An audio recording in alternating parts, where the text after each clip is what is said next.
Hi, I'm Cheryl Kagan, very proud to be the senator for Gaithersburg and Rockville, and delighted to be back with Kibbitzing with Kagan, brief interviews with people that I find fascinating. My guest today is Cheryl Bost, my first Cheryl guest, and she is the president of MSEA, the Maryland State Educators Association. That is the statewide advocacy organization for educators, for teachers around the state. So especially during this pandemic, we are relying on our educators to help make things sane and keep our kids from falling further behind. So first off, Cheryl, thank you for all you do, and thank you for joining me today. Well, thank you. And it's great to be here and to talk with you and share some of the things that's happening in education across Maryland. Super. So why don't you start by just talking about what MSCA does, why it's important, and how it's the voice for teachers around the state. So the Maryland State Education Association represents 75,000 educators across Maryland.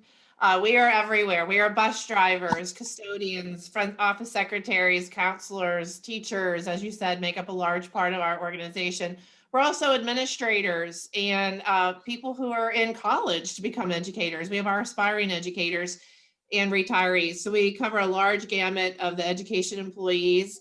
And we are advocating for the working conditions, which are learning conditions for our students, and making sure that we can provide the best public education here in the state of Maryland. As a fourth and fifth grade teacher myself, the advocacy and making sure that educators have a voice at the table when decisions are being made is critically important to making sure that we do provide a great education for students. So you were a career educator in Baltimore County for about 25 years. So you really understand the realities inside the classrooms. What insights do you feel like that's given you when you came to Annapolis to take the statewide perspective? As a fourth grade teacher in a Title I school for over 14 years, and then I finally graduated and got to go to fifth grade for a little while, which is very cool to see graduation at fifth grade. But absolutely, I've always been grounded in the classroom, and I make sure that I keep my colleagues and friends handy and asking questions. But when you spend so much of your life dedicated to the students that you teach each year, you stay grounded. And I will never forget many of the students. I bring them up in stories as I testify in Annapolis. I bring them up as I go throughout the state and have conversations with folks, because my Stuart, my Alex, my Julius, all of those students really were what kept me in the profession and made me proud of the work that we're doing in the profession. So I love teaching. I've always wanted to be a teacher. And I think this is why I'm able to be the voice of so many of our educators. That's fantastic. I don't know whether you know this, but when I was first elected to the House of Delegates, I worked as a substitute teacher, primarily at a challenging school, very diverse school in Gaithersburg Middle School. And I loved it. I did a little subbing in elementary and high school, but I thought middle school was the hardest. And so that's where I spent most of my time. I just loved the challenge. So We need our middle school teachers, and I found out that I couldn't do the little ones. I don't right. sing very well, and I'm not as energetic as they are. They Right. are everybody has a place in this Yes. educational system. Yeah, no, very fun. So obviously, in the midst of the pandemic, everything is different. What's the biggest complaint that you hear? What's the biggest challenge? Educators want to be with our students. We get our energy, our love for teaching from engaging with our students. And so we definitely miss that time. I hear that from so many of my colleagues, that they just are concerned about their students, especially starting out the year, that these are students that they don't even know what they look like. They don't know their personalities. So we really do want to get back. The concern is the need to make sure that we have healthy and safe working and learning conditions. And without the support from the federal government and the state, and in many of our districts, the low funding levels that we continue to have for schools just has not made that possible. So our educators want to do their best. They've changed on a dime to virtual, and we want to get there, but we have to have some help from outside resources and outside government to really get a handle on this virus. So two of the challenges in virtual learning are childcare, both for parents of others at home and for the teachers themselves potentially, as well as broadband access. And the digital divide is rearing its ugly head because there are families that can easily connect and those that really have challenge with lack of devices, lack of a parent or guardian to help coach. Talk about those issues and if there's another issue you want to bring up that are biggest challenges. As you know firsthand, we have not fully funded our schools, and especially our schools that service our English language learners, our students living in concentrated poverty. And there's been studies that show that we fund our affluent schools more than when we do our concentrated poverty students. And that impacts our Black and Brown students more than anyone else. And Mhm. so what we're seeing now with the digital divide, with the learning loss, is really just exacerbated what was already there. Mhm. So we've already had these discrepancies. And so when students don't have the broadband or they don't have the devices, then they're losing out on education. And it's unfortunate because our educators don't all have the broadband and the devices to instruct our students, Mhm. especially in our rural areas, but it also happens in our urban areas as well. The other thing is the social emotional piece of this. This is a lot of trauma, unemployment, so many people passing away. We've lost 4 educators to the COVID-19 that we know of. Unfortunately, we don't know of everybody. And that has its own social emotional trauma that it provides. And we already don't have enough counselors and school psychologists and social workers. So all of this seems to be compounded. But I look at also the way that we can take this as an opportunity to transform the learning that happens in our schools. And I think educators are eager to take this challenge and turn it into an opportunity. I love your optimism. I just get so discouraged. One of the issues, Cheryl, that I've worked on is telehealth, as you know, and school-based health centers being closed means that young people have not had access to health care. And that's one of the ways also that our schools and then our community learn about maybe abuse or neglect at home. I tried reaching out to Dr. Salmon. I reached out to our school superintendents who tried reaching out to our superintendent of education, Dr. Karen Salmon. Tell me whether, how you guys are engaging on healthcare issues and how is the Maryland State Department of Education working with you all? Are they responsive? So healthcare is a big part because if our students don't come in fed, as we work along with, the feeding community, the No Kid Hungry and Maryland Meals, that is very important in wellness. And that's why we support community schools and Mhm. community schools where we bring the services not only for the student, but for the entire family to the Mhm. hub of the school in that community. And I think that those community schools and the services should still be going on. We should still have our health department working at our community schools. And now with the vaccinations, that's a perfect place to make accessible vaccinations for our communities and our educators. So I, as a 4th grade teacher, had a wellness center at our school. Very fortunate to get that a little bit later in my time there. So students didn't miss education when they had an ear infection. Our nurse would walk them into the wellness center. They could get the prescription. The parents could get a cab to go get it. It just took care of the whole well-being instead of that child possibly having permanent damage to their ear and really missing out on education. So it's a critical piece to the whole child's education. So speaking of the vaccine, say how MSCA is engaged in conversations about safely returning to schools.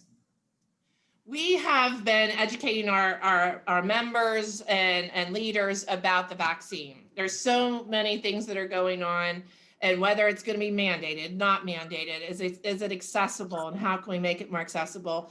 I wish we had a better collaboration with the state superintendent. I spoke on Tuesday and said we'd like to collaborate on making sure that the vaccine is accessible. Talking to our communities that service our Black and Brown students who have a lot of fears of vaccines because of the historical nature of it, but are most impacted by COVID-19. So we have to do educational outreach to communities. And we don't see a response from the State Department and what they're doing. It's very unfortunate. But we will continue to work with the superintendents in every local and the boards of education, because we are the education community. And if one part isn't going to take it up, we will work to take up the educational piece and making sure that vaccines are accessible. We believe that we are also part of the frontline workers. And it's not just teachers. It has to be our custodians, our bus drivers, and everyone else. 100%. Let's pivot to the legislature. So last year we passed the Kirwan Commission's Blueprint for Public Education. It was a 10-year plan with significant funding and policy directives and just an aspirational plan to make sure that Maryland's public schools return to just being at the pinnacle of what they can be and should be. Governor Hogan vetoed it, and now we're facing the reality of some serious budget challenges. How are you all thinking about the Kirwan plan, the veto, and moving forward in 2021 and beyond? The veto override of the Blueprint for Maryland's Future is our top priority. It really is our long-term path to get out of this pandemic through economic development, through learning, and through job opportunities. So we just really see this as the long-term plan, and finally to fix the funding that our schools so desperately need, and need now more than they ever have before. So the Blueprint override is critical. And in expanding our community schools and making sure that we provide tutors, because there is learning loss and we know that. And so tutors are part of the Blueprint for Maryland's Future. But not only did the governor, as you know, veto the blueprint, but along with that was the Built to Learn Act, which took care of our facilities. And so when we're looking at ventilation systems that need to be upgraded, because of COVID-19 and to keep social distancing, all of that was cut short with those vetoes. So there may be federal funding, right? There may be federal funding for some of this that can be put to use. Yeah. So the veto override is your top priority, but you're not going to be able to be roaming the halls and chatting with legislators and making your case. What sort of plans are you making to advocate for public schools in the 2021 session? Throughout the Kirwan Commission and the Blueprint, we were fortunate to be part of an entire coalition. Strong Schools Maryland, ACLU, other groups came together, PTA, to say this is a top priority. So we will continue to work as a coalition. And that means that we are talking to legislators like you in our communities. And we've encouraged our members and our educators to talk to the educators the legislators that are actually part of their communities. Don't wait until the time of the legislature. Do this all year round. Tell your story. Yep. Tell what's happening in your schools. So we will continue to advocate, but we've been building for this to be more grassroots organizing. And this is a time to really say, hey, let's put it to use. Good for you. So speaking of telling your story, I'm going to pivot. You, like me, are very passionate about organ donation. Why don't you talk about that?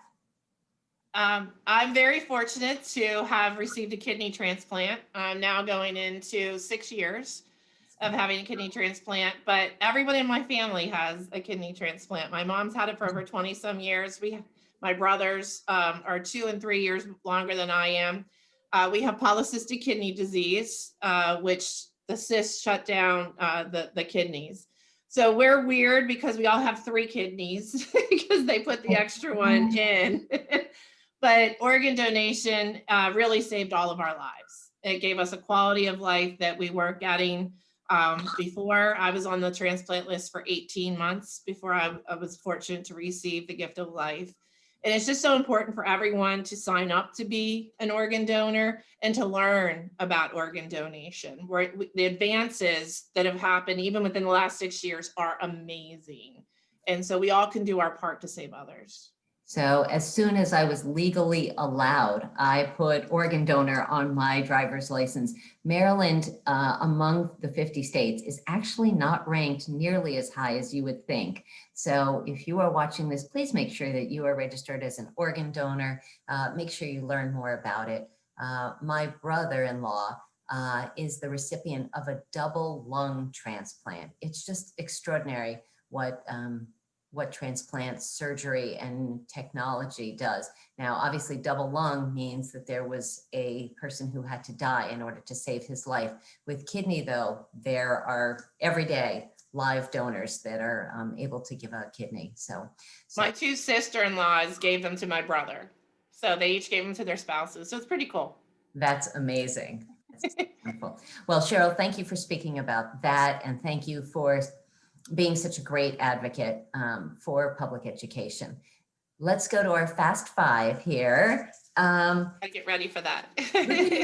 And of course, I mostly change them up each time. First off, what was your favorite subject in school growing up? And is there a teacher who inspired you that you'd like to name here?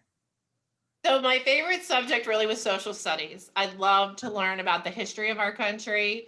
And I had Mr. Snyder in ninth grade and back in Pittsburgh where I went to school. And as a result, my parents took me to visit Washington, D.C. for the first time. And I just love going down there and finding out the history of our country.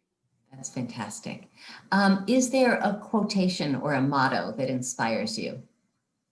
There is, and it's a Maya Angelou one. I'm not going to now remember the quote, but it basically says, you know, we can teach everybody, but how we treat people is what they remember. And when I have students come back, they just remember the fun things that we did or the silly stuff that we did. They don't necessarily remember the multiplication. Right. Let's hope they remember their times tables. Yes. That would be good.